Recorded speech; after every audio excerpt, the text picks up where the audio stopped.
For this week, and this is our last week that we'll actually have assignments due, you are going to be finishing up your final project and completing your project showcase. Once you finish with those, you are going to start preparing for your final exam. For your final project, this is due at the end of the month. The tasks that you're required to do and the amounts of points that you get for each task are listed.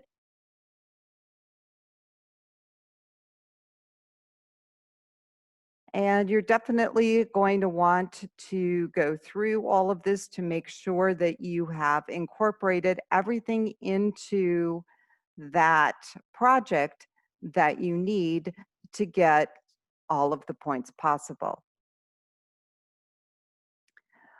You should print out the project checklist and check things off as you complete them, because that will ensure that you have indeed completed everything that is required.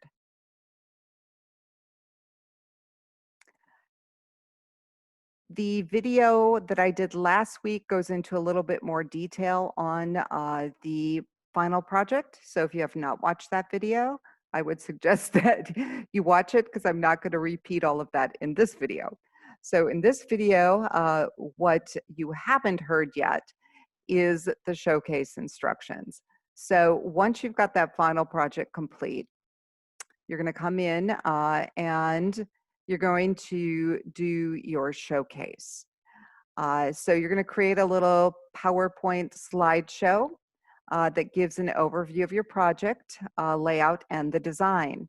So those layout and design decisions that you had to make, you will explain them here. So you should create a slide for the purpose, a slide for the audience, a slide that explains the color scheme you used and why. At least one, if not more, slides that talk about your layout, grid view, CSS grid, what kind of menus, all of that. Then I want a slide that explains any challenges you faced and how you overcame them. A slide where you basically indicate what you think you did well. And then another slide on any areas that you feel you could improve on. And once you have this slideshow complete, then you are going to convert it into an MP4 video. And the directions for converting it are here. You will then upload that video to the discussion, and I have directions on how to do that here. You are going to have to review your classmates' final projects. You only have to review the ones that are posted by the due date. Okay, and the due date for this is the end of the month, July 31st. Okay, you're going to be posting them here. So what you need is a link to your final project, and you also need to post your video. Okay, you need to do both. That has to be done by the 31st. And then that last week of class, your classmates will be able to take a look at your project and post their replies. In your reply, actually, you don't have to include your name. I'm going to change that because they'll be able to tell who you are. Basically, you just need to indicate what you liked best and any suggestions that you have for improvements. And you only have to reply to projects that were posted on time. So if something is posted late, then you do not need to go back and reply to that, because that's not fair when you are going to be preparing for that final exam. So after you have posted your project video and link, then you're going to place the entire final project on GitHub, and there are instructions for this. This is not due until the last day of the semester, but here's a link to GitHub. You can get a free account. Once you have an account, you create a repository, which is kind of like a folder, and then you'll be uploading your files to that. And I have a video that shows you how to do that, along with directions. Once you have the repository on GitHub, then you are going to take a link and submit it to the Dropbox. And I can show you what that'll look like.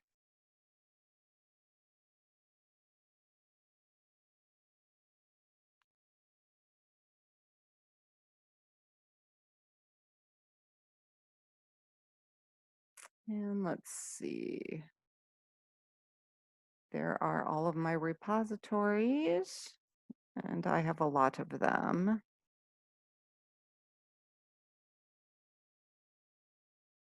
So here's my final project.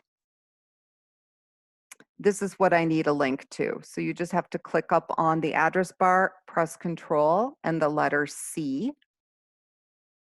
Okay, and then you can come over here, go into the Dropbox, press Control and the letter V as in vase, and that will paste it in for me.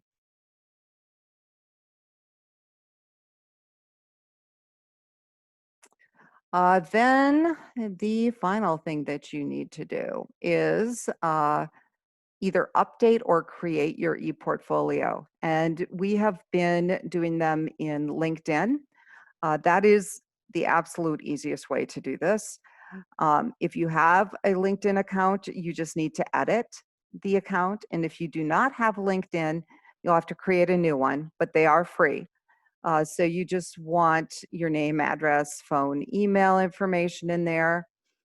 For professional information, you know, if you have a Stack Overflow account, Code Project, GitHub, you should have that information in there. For GitHub, you definitely want a link to your main repository. So I would not put the link to a specific one in that area. I would do one to everything. Okay. And then any other professional thing that you've done, you're definitely going to want to include that. If you've got certifications and awards, you can actually connect those to LinkedIn. And for this class, you have to add your project. And there is a section that allows you to add projects, and you can add a link to your GitHub project. Okay, and this video shows you how to do that. I also have a video that shows you how to create a brand new account in case you do not have one. If you have an account, but it is professional and for work and you want to keep school separate, then it is okay to create a separate school account. Okay, the accounts are free. Okay, so that is what you need to do for ePortfolio, and I will need a link to that. That is not due till the end of the semester. So what's due at the end of the semester is the peer review, putting your final project on GitHub, and the ePortfolio. What you need to do by July 31st is complete your final project, do the PowerPoint for the showcase, and upload the video to the discussion. And then to help you prepare for your certification exam, you definitely are going to want to do the practice test. This is very similar to what you are going to see. And if you download the test,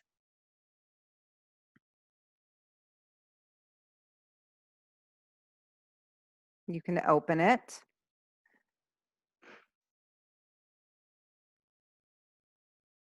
And you may have to highlight or type answers in. A lot of these are graphics, but this is the format, the layout that you see on these tests. So you can use the highlighter, highlight your answers, or type them in. Okay, but go through and answer everything. does not even matter if the answers are right or wrong, because once you have submitted to the Dropbox, I will send you the correct answers and you can self-check that test. You can check it yourself. That's actually a better way to learn. Okay, so just submit it here. I'll send you the answers and give you 10 points extra credit. Now, in addition to taking this test, I did create a video on how to prepare. And please watch that because it talks about how important these objectives are. And it also explains these different resource links that I've provided for you. If you run into problems or if you have any questions, please let me know. I am here to help.